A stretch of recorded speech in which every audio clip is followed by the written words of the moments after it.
সংবিধান সংশোধনের একমাত্র বৈধ প্রতিষ্ঠান জাতীয় সংসদ।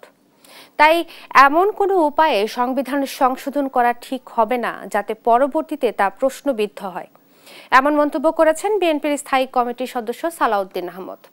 বৃহস্পতিবার সকালে রাজধানীর সিরডাপ মিলনায়তনে সুষ্ঠু নির্বাচনের জন্য প্রত্যাশা ও চ্যালেঞ্জ শীর্ষক আলোচনা সভায় এসব কথা বলেন তিনি।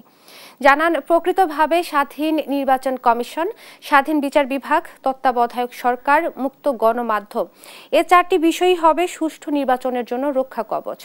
বৈষম্যহীন রাষ্ট্র প্রতিষ্ঠায় বিএনপির প্রতিশ্রুতি জানিয়ে সালাউদ্দিন আহমদ বলেন, দেশ ফ্যাসিবাদ মুক্ত হলেও গণতন্ত্রের জন্য দ্রুত ঐক্যমতে পৌঁছানোই এখন বড় চ্যালেঞ্জ।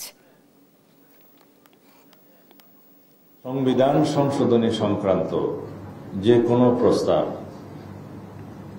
অনুমোদন করার বৈধ ফোরাম হচ্ছে জাতীয় সংসদ।